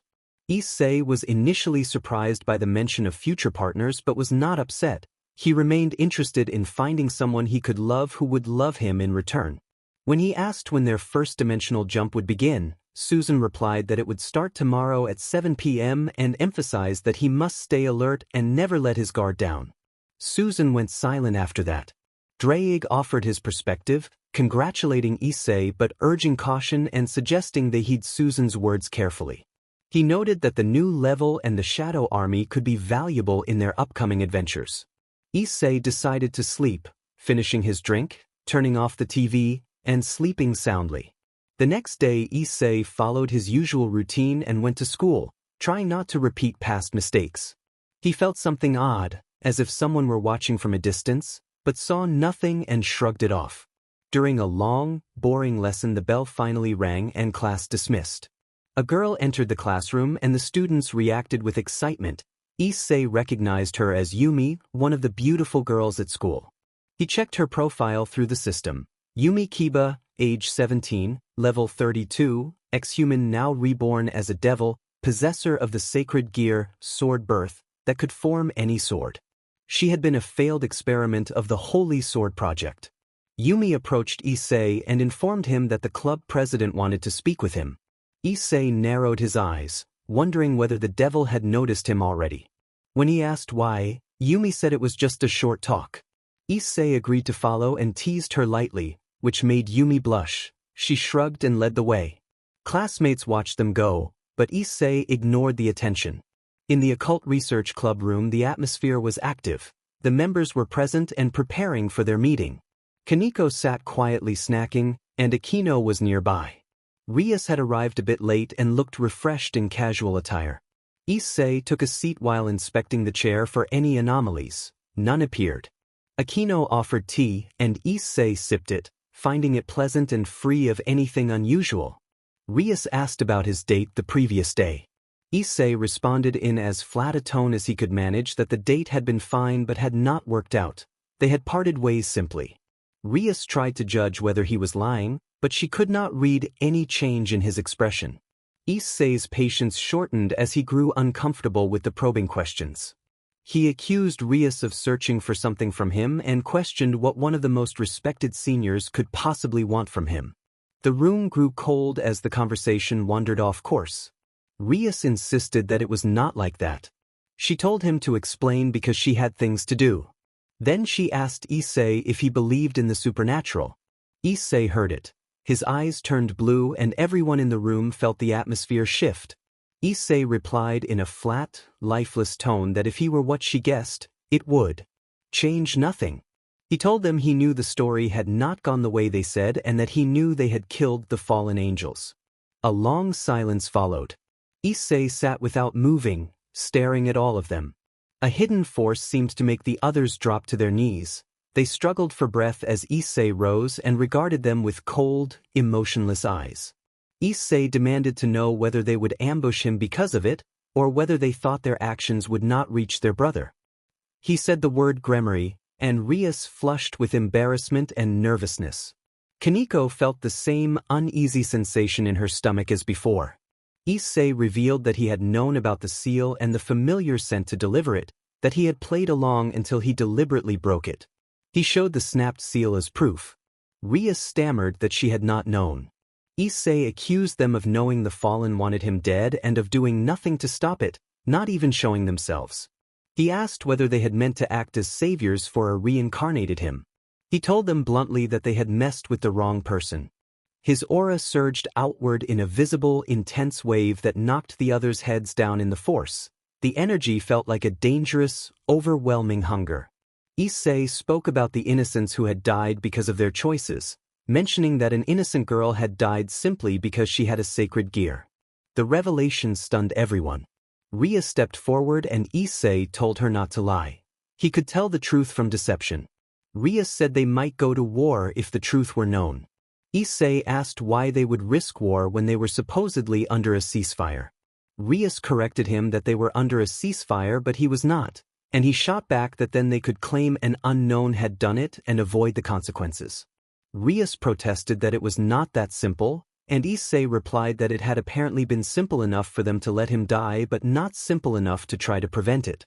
Rias maintained that she had not known. Issei asked how he could believe a devil. Rias swore she was not lying. Issei said words were cheap. He wanted actions and asked why they were in Kuo in the first place. They answered that they had been meant to protect Kuo and to try to live normal lives. Issei told them they were doing a poor job of protecting people. He asked whether Sari would bring back the dead, how many families had suffered and mourned, and whether they had considered the consequences or whether their egos had blinded them. Rias began to cry under the weight of his accusations. Akino stepped in, pleading that they had already acknowledged their mistakes and asking him to stop. Issei targeted Akino as well, saying she was the last one from whom he wanted sympathy and implying she was not different from the fallen. His words crushed her. She broke down. Issei felt nothing resembling remorse or guilt. Instead he felt a grim satisfaction in voicing his frustration. He called them pathetic and said he had expected more of a challenge, but found them weak. He decided he would leave them with a chance to improve and walked to the door. Before turning the knob, he gave them a final look and told them to learn from this and to stop playing with people's lives. Then he left, his words echoing in their minds. After that, Issei finished his day as normal. He did not see anyone after school and walked home. He told Drake that he did not intend to kill them. He insisted he was not a monster and that the others needed to learn. Drake pointed out that Issei was young too, and Issei replied that he had proven himself in fights before. Drake suggested it might have been strategically useful to take advantage of them later, but Issei said he had never wanted to socialize much and preferred to keep boundaries. Drake told him not everyone was bad and that in time he would learn to trust partners beyond Drake and Saji. Issei considered Drake's words. He checked his watch and realized it was 7 in the evening. A portal opened. Issei looked back at his world and gave it one last look before stepping through. Unknown to him, someone else entered the portal as it closed behind them. Fuyuki City. As Issei exited the portal, he took in his surroundings and found the city not so different from his own. A system notification then appeared to him, welcoming him to the world of the Fate series. Issei wondered about the strange name and asked for an explanation. The system replied that it would bring him up to speed. Guest Issei turned around and saw someone he had not expected. It was Kaneko. As he entered the portal to a new world, he noted that it did not look much different from his own, but appearances could be deceiving. After Susan had warned him about an unwanted guest, he had turned to see who it was. Kaneko stood there. Issei did not have the luxury of surprise. He had a problem to deal with.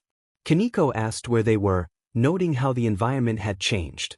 Issei said he did not know and then demanded to know why she had followed him. His eyes darkened with anger, and Kaneko shrank back in fear but did not want to delay her answer. Kaneko said that she wanted to explain. Issei told her to explain and make it short. She spoke as quickly as she could. From what Issei gathered, Rias Gremory had been forced into an engagement with a high-class devil named Riser Phoenix, who treated women like property and maintained a peerage of girls. Rias had not wanted to marry him and had needed someone strong who could help her in that predicament. Issei reflected on two things. He could understand someone acting against what they disliked, but he could not forget what had been done to him. He asked Kaneko if she thought that justified it, whether his life was so cheap that it could be toyed with. Kaneko insisted she had not known about the engagement and that she had acted on her own accord after he left. No one had told her to follow him. Issei used the system's verification function to check whether she was lying. The system confirmed she was telling the truth. He still grunted from annoyance. He did not have time to argue. Kaneko asked again where they were. Issei admitted they were not in Kuo. Kaneko pressed for specifics, and Issei said she might not believe him, but that they were in a different world. When Kaneko registered this, she stayed silent and absorbed the information. Issei named the world Fate Stay Zero, and Kaneko noted the odd name. When Kaneko asked why he was there, Issei hesitated, uncertain how to explain that he had a system that could travel between worlds. Before he could answer, the system appeared and offered to link to Kaneko and add her to his party. The system said it was the reason they had both been brought to this world. Issei explained the system's origins and how it had helped him grow stronger, omitting certain darker details he preferred not to share. Kaneko took the explanation in, and the impression formed that Issei had abilities unusual for an ordinary person, almost like a walking game character. Issei reassured Kaneko that they would return after completing the world's quest and that no matter how much time passed there, only 15 minutes would elapse in their own world. Kaneko sighed in relief at the thought that she would not be reported missing. Issei said that finishing the quest should return them home, but warned it would not be easy. He did not know the world and was waiting for further guidance from Susan. For now, they would have to work together. Kaneko looked shocked at the suggestion of cooperation. Issei reminded her that, for survival, she would need to set aside her hatred, particularly toward perverts and toward him, at least temporarily. Kaneko lowered her head in shame. Issei called to her to get her attention, but before he could say more, Kaneko unexpectedly hugged him and began to cry. Issei had not anticipated this reaction. He gently patted her head to calm her, an action that surprisingly helped. Kaneko apologized through tears, insisting she had never wanted to see him harmed and asking for forgiveness, explaining that she had never truly hated him despite his faults. Issei felt ashamed that he had made his junior cry and responded by hugging her tightly. He reassured her that he was not angry and that her tears were unnecessary. Issei took a handkerchief from his pocket and wiped Kaneko's tears. He reassured her that the world ahead might be difficult but they would face it together, asking her to be strong because he might not always be able to be there. His kind voice, familiar manner, and a new, calming scent eased her, and she felt relieved. Kaneko then asked Susan to explain the new world as a screen appeared. Susan explained that this world was called Fate Stay Zero, where 6 masters fought each other for the Holy Grail to earn a wish. Susan added that the price of such a wish was severe. The masters competed until only one remained. Servants were categorized into the classes Saber, Archer, Assassin, Rider, Berserker, Lancer, and Caster, and the last master standing would win along with their servant. Issei asked how he would join and how to summon a servant. Susan directed him to look at the back of his hand. He discovered a dragon-shaped command seal glowing red. Susan explained that these command seals were the tool to control a servant but that their use was limited to 3 major commands. If the seals disappeared, the master was out of the game. When Issei asked about summoning requirements, Susan said a catalyst belonging to a past hero was normally needed to link to a servant, but Susan could access the Akasha records and allow him to summon the servant he wanted. Issei expressed gratitude and excitement, asking which servant he could summon. Susan informed him that he had an open slot for a caster. A voice protested that a berserker should be chosen. The Welsh dragon identified itself and said it was bound to Issei's hand. A green jewel appeared on Issei's palm. Kaneko was startled to learn that his partner spirit was the Welsh dragon. She realized there were more secrets about Senpai than she had known. Susan advised that summoning a berserker would quickly drain Issei's mana. Issei considered what to ask for and, without much thought, requested an older, beautiful woman skilled in high magic. Kaneko reacted by scolding him for being lecherous and pinching his cheek in exasperation. Issei protested in surprise. Susan searched and found a suitable target. She instructed Issei to recite a binding invocation calling forth the Witch of Dusk, the mistress of forbidden arts, who bore the name Morgan Le Fay. Issei followed the words as Susan guided him. A bright light erupted from the summoning circle and briefly overwhelmed both Issei and Kaneko. When the light faded, Issei felt lightheaded from the intensity. Standing before them was a striking woman with hair between blonde and silver and a crown of ice on her head. Her cold blue eyes and composed, commanding presence gave her an air of authority and mystery. Susan identified the summoned servant as Morgan Le Fay, caster. Morgan introduced herself and asked whether Issei intended to be formal or to accept her as his servant. Issei gave his name as Hyde Issei, showed his command seal to validate their contract, and explained that he preferred casual address. Morgan said he could call her Morgan and expressed hope that she could rely on him as master. She made a traditional gesture from older times. Issei responded by kneeling and respectfully kissing her hand. Kaneko watched the interaction and felt a surge of jealousy at the display of courtly formality.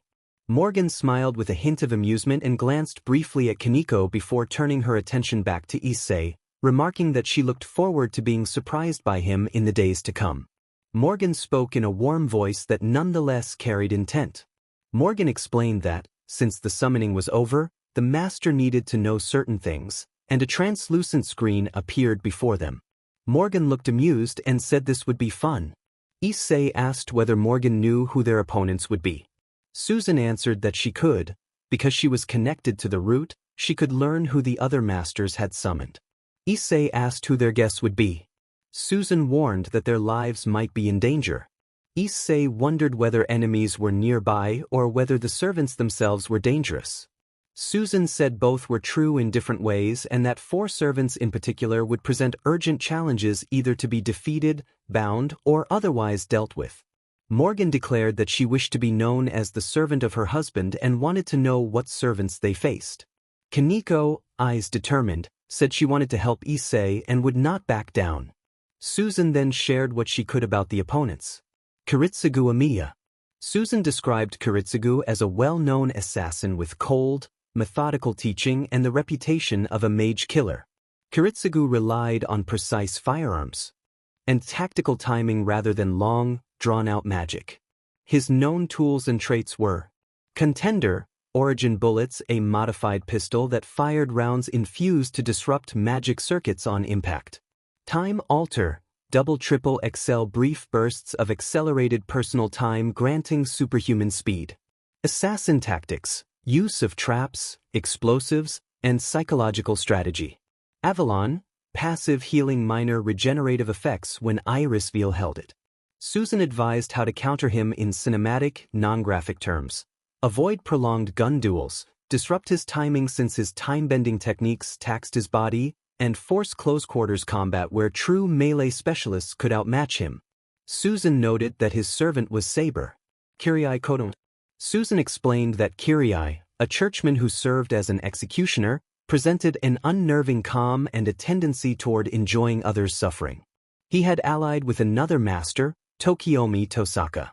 Kirai's abilities included Black Keys, blessed throwing swords that could disrupt magic and bind spirits. Bajiquin, devastating strikes from a martial style. High pain tolerance, a capacity to ignore injuries that would incapacitate others. Command spells, later used to temporarily enhance himself. Susan suggested tactics to defeat him: maintain distance because his black keys were dangerous at range, exploit his emotional instability before any character development made him steadier, and overwhelm him with powerful magic since his resistance to magi was limited. His servant was Assassin, Tokiomi Tosaka. Susan described Tokiomi as a traditional, proud magus from one of the founding families of the Grail War, self-centered and overly confident in his intelligence. He sought the Akasha and trusted the wrong people. His abilities included Gander shots, finger projectiles that could weaken or incapacitate, jewel magecraft, explosive gemstones with great destructive potential, fire magic, high-level flame spells, defensive bounded fields, strong protection against direct assault. Susan recommended rushing him into close combat where he was slow, disrupting his incantations that required time and concentration, and destroying his gemstones since they were a limited resource. His servant was Archer. Kuriyama. Susan conveyed that Korea was a man turned into a puppet by desperate measures, sick and with little time left. He had almost no personal mana and relied on external means that drained him. His tools and traits were Crest Worms, a method of enhancing his power at the cost of draining his vitality.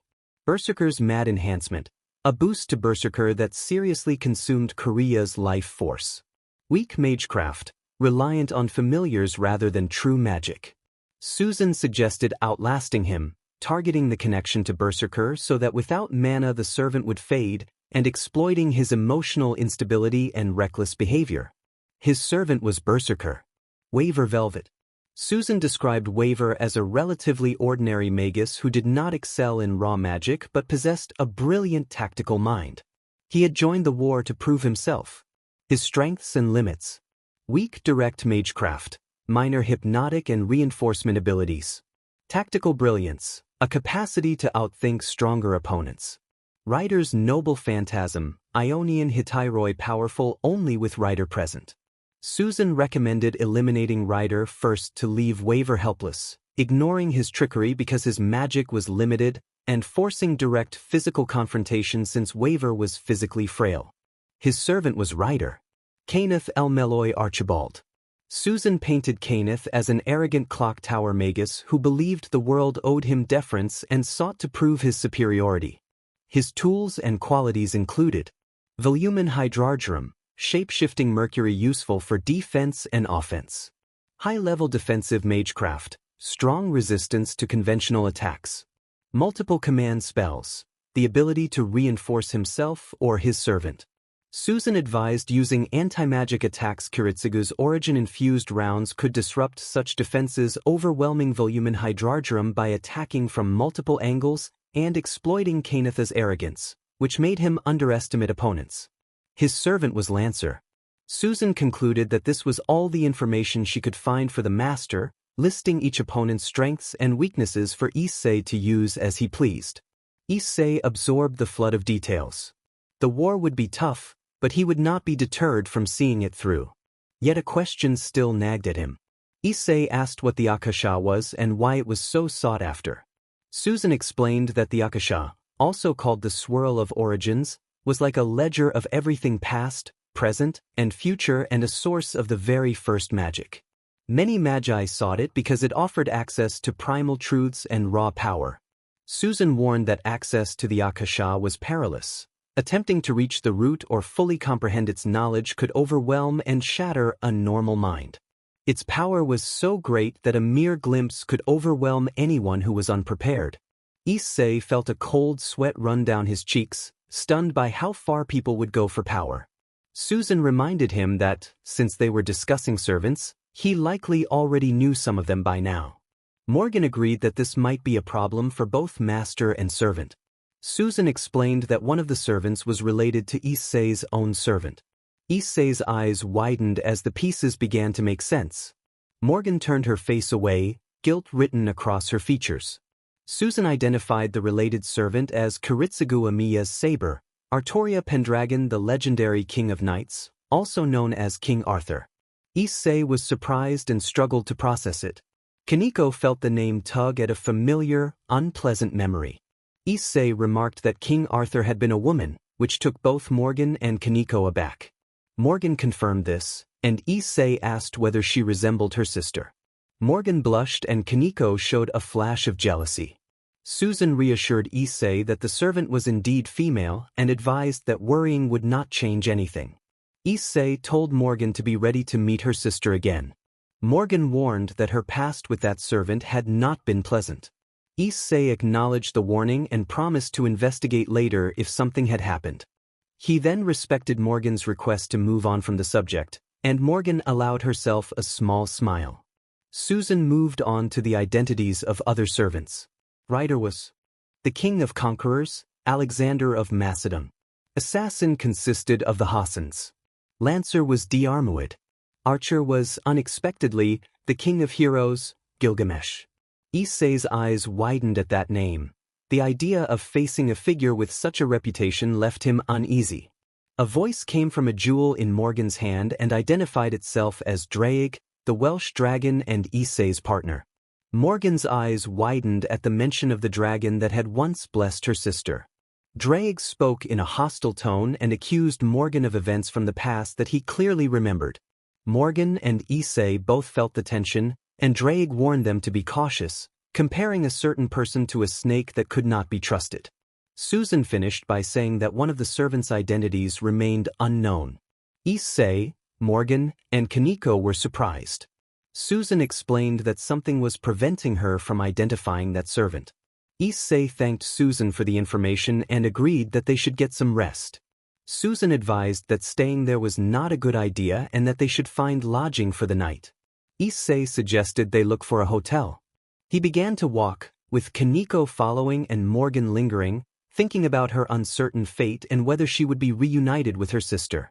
A short neutral pause followed as they left the topic behind for the evening. Issei urged Morgan to hurry so they could find a place to sleep, and Morgan smiled as she fell into step beside her master, curious about how their journey would unfold. As the three companions walked toward the city, they noted that the place felt old, like the late 1990s. Kaneko observed that the world did not seem so different from their own. Issei commented that it was 1998 and things would naturally differ from 2013, but the atmosphere felt familiar. Morgan teased Issei about where they would spend the night, reminding him that the three of them could not sleep on the street. Issei assured them that he would not let that happen and that having two companions changed his priorities. Kaneko worried about money and held up a single yen coin that looked different from the currency they knew. Susan explained that she could exchange money based on the local currency so the master could convert his funds. She clarified that she could match value appropriately for their needs. The coin in Issei's hand changed into the local version of yen. Issei felt relieved and thanked Susan for being a lifesaver. He noted that the artifact had come in handy more than once and that he was getting stronger with its help, not wanting to be a liability. They walked through an old wooden neighborhood that reminded Issei of his grandfather's home. Warm memories surfaced, along with lingering questions about his grandfather's hidden past as a hunter and what secrets he had kept. Kaneko noticed his silence and asked if something was wrong. Kaneko held Issei's sleeves when he muttered that he was fine, just thinking about the past. Issei reached out and patted her head gently. Seeing her blush, he withdrew his hand and apologized, saying he had not meant to make her uncomfortable. Kaneko pouted and accused him of being a pervy senior, still embarrassed. Issei offered a wry smile and thought there was a first time for everything. Morgan teased that the two of them seemed more like a couple than she had expected. Kaneko shot Morgan a side glare and told her not to push it. Issei sighed, and then a piercing scream cut through the air. Issei rushed toward the sound, Kaneko and Morgan following close behind. They arrived to find a woman holding her abdomen and bleeding from a wound. A second woman had just been struck and was knocked back toward her. An older man stood in the room, grinning like a predator and holding a knife. The little girl cried that she was trying to protect her mother. The man sneered and slapped the other girl, saying that the girls needed to be taught respect. He overpowered the younger one until a chill seemed to move through the room. The old man stiffened as a cold, hostile presence entered the space. When he looked back, Issei stood there, composed and dangerous. Before the man could react, Issei moved in. He caught the man and struck him repeatedly in a fast, decisive sequence that forced the attacker back against the wall. Kaneko followed with a swift kick that sent the man tumbling into the next room in a dramatic, anime-style collision. The man tried to crawl away and plead for mercy, but Issei closed the distance and disarmed and restrained him, delivering a decisive disabling blow that left the attacker unable to continue. The man lay still, defeated. Kaneko called for Issei's attention. The injured woman was barely holding on as she tried to tend to her daughters. The youngest begged Issei to save her mother, tears streaming down her face. Issei did not hesitate. A faint green glow appeared around his middle finger as a ring manifested and a gentle healing light mended the wound little by little. The mother's color returned and she became steadier, though still weak. Issei told them that the mother would be okay but that she had lost a lot of blood and needed rest and proper care. The youngest hugged him gratefully. The eldest bowed her head and expressed their endless gratitude, explaining that they were in his debt. Issei modestly said that he had only done what was necessary and that their safety was all that mattered. The eldest introduced herself with an apology for her manners, saying that her name was Mitsuko Takayangi, her little sister was Kei, and their mother was Sumi Takayangi. The mother managed to sit up and bow her thanks to their savior. Issei introduced himself and his companions, giving his name as Issei Haidu and identifying Kaneko and Morgan. While Morgan cleaned up and repaired the house, she asked what the three of them planned to do now. Sumi looked away and revealed that the man who had attacked them, Tamizo, had been her husband. Issei did not judge. Instead he asked why she would have chosen to be with someone like him. Sumi, her voice hushed and tinged with shame, explained that her previous husband had died and left the family with debt. When Tamizo offered to clear their debts if she married him, she felt she had no better choice and had accepted, despite her reservations. She began to cry again at the memory of the countless abuses. Issei listened, his expression hardening as he absorbed the pain she carried. He forced himself to relax and simply be there for her. They spoke quietly about Tamizo. Learned that Tamizo had been a magus. He realized that a magus was not a fantasy sorcerer but someone who studied and practiced magecraft, artificial magic created by humans through knowledge, ritual, and the manipulation of magical energy. Magi were closer to scientists and occult researchers than to the wizards of stories. Issei filed away the new idea that magic could be approached like applied science. It might prove useful later. Sumi grew tired and could not talk much. Issei carried her in his arms to where Mitsuko showed them a room, gently setting Sumi down. She fell asleep almost immediately. When Issei saw that the house had been repaired, he asked Morgan to ensure the man who had caused so much harm could never return. Morgan handled the matter quietly and thoroughly. In the living room, Kaneko and Morgan finished the remaining tasks. Issei suggested they move on, since there was nothing left to do there. Kaneko and Morgan agreed. Kaoru stepped forward, face flushed, and asked them to stay the night. She wanted them to remain because she had not yet properly thanked Issei for saving her mother. Mitsuko joined the request, noting they all looked exhausted. Kaneko and Morgan exchanged a resigned look and agreed as well. That night, Issei's room was spacious and quiet. He did not feel particularly sleepy, but he allowed himself to rest. Morgan slept in another room due to circumstances, and Kaneko rested alone. A knock sounded at his door and Kaoru entered, apologizing for the interruption. She asked if she could sleep in his room because she was still frightened and images of what had happened would not leave her mind.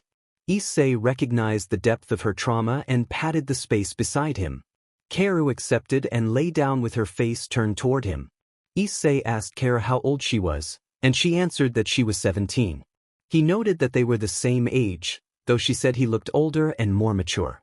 She asked about Morgan and whether Morgan was Issei's wife. Issei said no, the situation was complicated. Kaoru apologized for prying and hugged him tightly, resting her head on his chest. Issei held her to provide comfort, and they soon fell asleep. The next morning, Kaoru was gone before Issei woke. He checked the time, it was early and she had already gone to school. He opened the system interface to see what he had gained: a beginner's book on magecraft, an increase in his magic circuits, and an unknown third reward. He asked the system, which identified itself as Susan, what the unknown meant. Susan replied that the third reward would reveal itself in time. Issei asked Susan to explain what a magic circuit was. Susan informed him that a magic circuit was the network of magical energy pathways inside a mage's body that allowed the use of magecraft. These circuits distributed mana throughout the body, enabling spells, enchantments, and the summoning of heroic spirits. Mages varied in the number and quality of their circuits. More circuits usually meant greater power or versatility, and some circuits could have elemental or specialty affinities. When a mage used magic, mana flowed through these circuits, and overuse could cause physical harm. In the world of the Holy Grail War, a mage's circuits were also crucial for forming a contract with a servant. Susan then explained that Issei's new reward had expanded his magic circuits in number, increasing his potential power but also demanding caution to avoid damage from overuse. Susan presented two choices for his next move. The first option was to stay and make the repaired house their base of operations for the Holy Grail War, accepting the risk that the three women might be caught in the crossfire. The second option was to have Susan wipe their memories of him so they could continue their lives unaffected while he searched for a safer place. Issei asked whether he could later bring people back to the house. Susan confirmed that he could, but anyone who came back would need to accept it as their home and it might take time to return. After considering the consequences, Issei closed the system. He washed and dressed, then went to the living room where Mitsuko was preparing tea. Mitsuko greeted him with a warm invitation to sit and offered a cup. Issei accepted and sat down to join them, letting the calm of the small household settle around him as he prepared for the choices ahead. Issei sat down, took the cup from her hand and tasted it. He told her the taste was amazing and thanked her. She said she was glad he liked it. Issei asked after her mother, hoping she had slept well. She replied that her mother had slept and had woken not long ago, asking if Issei could speak with her privately. Issei asked why, and she said her mother had not given a reason. He agreed to speak with her and asked her to wake Kaneko and Morgan, who were heavy sleepers. She said she would. Issei left the room and went to Sumi's room. He knocked on the door, and Sumi invited him in. Issei entered and saw Sumi on the bed. She looked more relaxed than she had the day before. He told her that the girl had said Sumi wanted to talk with him and asked if something was wrong. Sumi replied that there was nothing to worry about. She simply wanted to thank him for everything and admitted that if he had not been there, she might not be where she was now. Issei said he was glad he could help and that he would not forgive himself if anything happened to the three of them. Sumi wondered why he would help them strangers, with no obvious reason. Issei answered that he could not turn his back on someone in need. He complimented her appearance more gently, saying she was very beautiful, and Sumi blushed at the remark. Issei mentioned that he had other things to do and would leave her to rest, but Sumi asked him to come closer. He obliged. She reached out and placed a brief, grateful hand on his cheek, a simple gesture of thanks. Issei was taken aback and felt his heart quicken. Sumi teased him lightly, calling his reaction a little naughty, and then smiled and teased that she enjoyed teasing. She released him but held his cheek gently for a moment before letting go. As Issei stood there, Sumi noticed a marking on his hand and asked if he was joining the Holy Grail War. Issei's expression turned serious, and he asked how she knew. Sumi explained that she had witnessed what had happened in the last war. It had been chaotic and dangerous. She warned him to be very careful and specifically cautioned him about the Mato family, calling them bad news. Thought of the Mato family and of a man he remembered who had been ill. He asked why he should be wary and wondered whether Sumi knew more about them. Sumi did not elaborate further. Issei left the room with her warning in his mind, uncertain about what to do next but aware that things were changing around him. Issei hovered in the air on dragon wings in Balance Breaker, astonished at the surge of strength he was emitting. He could hardly believe how much his power had intensified. Issei felt the change sweep through him. His partner explained that he could now use boosted gear at full power without the 10-second cap and urged him to send the dog to the ground. Issei answered that he did not need to be told twice. He channeled energy into his gauntlet and unleashed a massive dragon shot. The dog was forced onto the defensive, dodging rapidly as the roles between hunter and hunted flipped. Testing his new power, Issei began a rapid barrage. A blow landed that made the dog stagger, and the animal retaliated with renewed intensity. Both fighters pushed themselves harder, their strengths rising in response. Neither would yield. Issei then activated transfer. A system message notified him that he had reached and surpassed level 100 and that an update would begin. Issei watched the loading screen, intrigued.